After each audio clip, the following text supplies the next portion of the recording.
السلام عليكم ورحمة الله وبركاته. مرحبا بكم جميعا في فيديو جديد. لا تنساني في اشتراك وعمل إعجاب وتفعيل الجرس تشجيعا لنا للمزيد إن شاء الله. القنفذ يتبع القنفذ فصيلة إريناسينا، وينقسم إلى 15 نوعا من كائنات العالم القديم، والتي تمتلك عدة آلاف من الأشواك القصيرة الناعمة. وهذه الأنواع هي كالؤتي: 3 أنواع من القنافذ الأوراسية إريناسيوس. 4 أنواع من القنافذ الأفريقية أتيليريكس. 6 أنواع من القنافذ الصحراوية هيميخينوس. نوعين من قنافذ السهوب ميسيكينوس. تتبع القنافذ التصنيف العلمي حسب الجدول الآتي: 2. المملكة الحيوانات الشعبة الحبليات الطائفة الثدييات الرتبة قنفذيات الشكل العائلة القنفذيات العائلة الفرعية قنفذيات يوهان جوتيلا فيشر فون مالديهايم 1814. خصائص القنفذ وأماكن تواجده: تشبه القنافذ حيوانا نيس، ويمتلك معظمها أنف ممدود وضيق، ولها أجسام مستديرة وأرجل قصيرة، وتغطي أجسامها أشواك تمر عبر سطح الجلد باستثناء الوجه والأرجل وأسفل الجسم. ويبلغ طول القنافذ من 20.3 إلى 25.4 سم، وتزن حوالي 500 غم إلى 1.1 كغم. 3. عثر على القنافذ في أوروبا وآسيا وأفريقيا ونيوزيلندا، وتعيش القنافذ في مناطق بيئية مختلفة مثل السافانا والغابات والصحاري والأشجار وحدائق الضواحي، وتكون منازلها جحورا وأعشاش تبنيها بنفسها أو جحور خلفتها حيوانات أخرى، وتصنع القنافذ أعشاشها من الأوراق والفروع والنباتات الأخرى أو تعشش بين الصخور. ويمكن أن يصل عمق جحور القنافذ إلى 50 سم. 4. عادات القنفذ: تعيش القنافذ منفردة خاصة في الليل، فهي تنام بمفردها في عش مؤقت في الربيع والصيف، وتستيقظ عند الغسق للبحث عن طعامها. ومن أبرز عادات القنافذ اليومية: 5. تتجول القنافذ لمساحة قد تزيد عن 2 إلى 4 كم في الليلة للبحث عن الطعام، وفي أثناء بحثها تتسلق الجدران الحجرية القصيرة والأسوار، ومن الممكن أن تسبح في الماء. تتميز القنافذ بصوت شخير مزعج خاصة وهي تنتقل بين الشجيرات، وتتميز بحاسة بصر ضعيفة، ولكنها تعوضها بحواس الشم واللمس والسمع الحادة.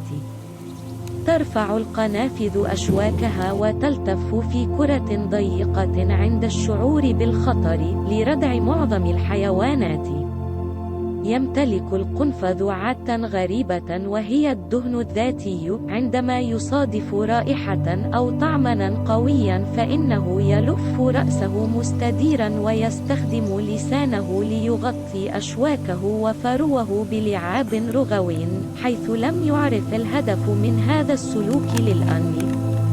من أبرز عادات القنافذ في الشتاء: 5. ينقص طعام القنفذ في الشتاء، لذلك فهو يقضي أبرد شهور السنة في سبات داخل عش يعده خصيصا لهذا الغرض، وعادة ما يكون هذا العش على مستوى الأرض في سياج أو كومة سماد، أو تحت طبقة سميكة من الأوراق، أو تحت جذوع الأشجار.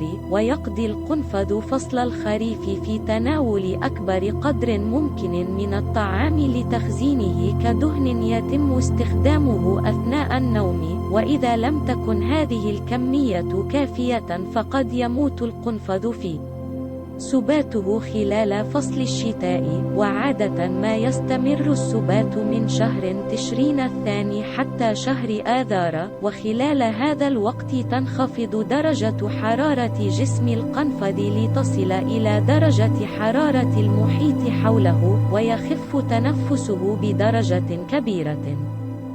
تغذية القنفذ: تتغذى القنافذ على مجموعة واسعة من الأطعمة، حيث يتكون غالبية نظامهم الغذائي من اللافقاريات أو الزواحف، وذلك حسب ما بيّنته الدراسات العلمية التي أجريت على مخلفات القنافذ وبطون القنافذ الميتة. وأشارت الدراسات كذلك إلى أن القنافذ لا تستخدم إلا الطعام في الحدائق كمكمل لنظامها الغذائي الطبيعي، وعليه فإنها لا تعتمد على الإنسان في توفير غذائها حتى لو كانت أليفة، ولكن في حالة إطعام القنافذ فيمكن تقديم مزيج من طعام القطط والكلاب القائم على اللحوم. أما أهم مكونات النظام الغذائي للقنافذ فهي كما يأتي: 6. اللافقاريات. تعد اللافقاريات المكون الأساسي في النظام الغذائي للقنافذ، ومن أهمها الديدان واليرقات والديدان الألفية، الحشرات، الجيف، الضفادع، القوارض الصغيرة، الطيور الصغيرة وبيوض الطيور، الفاكهة المتساقطة. تكاثر القنفذ ينتج عن تزاوج القنافذ من 1 إلى 11 قنفذ كل عام، وتبقى القنافذ الصغيرة مع أمهاتها لمدة تتراوح ما بين 4 إلى 7 أسابيع، وتحمي الأم صغارها من الحيوانات المفترسة، وبالأخص ذكور القنافذ الأخرى التي يمكن أن تفترس صغار جنسها. ومن المعروف أيضا أن الأمهات أيضا قد يأكلن صغارهم إذا كان العش مضطربا، ولكن في بعض الأحيان ينقلونهم إلى عش جديد. 7. طرق تواصل القنافذ. تمتلك القنافذ طريقة فعالة لتجنب الحيوانات المفترسة، فهي تلتف على شكل كرة وتبرز أشواكها بطريقة تمنع الوصول إليها. أما عند التواصل مع القنافذ الأخرى فإنها تستخدم لغة الجسد وتصدر عدة أصوات لمشاركة ما تشعر به. ومن أهم السلوكيات التي تتواصل بها ما يأتي: 8. العدوانية. تحب القنافذ أن تبقى وحيدة وتتقاتل أحيانا مع القنافذ الأخرى التي تتسكع في أراضيها، وكذلك تتقاتل الذكور في مواسم التزاوج، حيث يصدر القنفذ في هذه المواقف صوت فرقعة للتحذير أو صوت سعال جاف، ثم ينتقل إلى مرحلة استخدام لغة الجسد، فيشم القنفذ خصمه ثم يهاجمه ويقذفه برأسه. المغازلة. تحتاج القنافذ بعض الرفقة أثناء موسم الزواج بالرغم من حبها للعزلة، لذلك يمشي الذكر في دوائر حول الأنثى التي لاحظها ويشير إليها بأنفه. الرضا. يعبر القنفذ عن رضاه بقليل من العطس أو الشخير أو الأزيز، وقد يخرخر أو يصفر بهدوء، ويفعل ذلك عادة عندما يكون سليما وبطنه ممتلئة، وتشير بعض الصفارات التي يطلقها إلى موقع مصدر الغذاء لجذب القنافذ الأخرى. المضايقة. يشعر القنفذ بالانزعاج من وجود القنافذ الأخرى، وللتعبير عن ذلك يصدر القنفذ صوت نفخة أو هسهسة، وقد يرفع عموده الفقري على جبهته كتحذير للقنافذ الأخرى بأنه يريد أن يبقى وحيدا.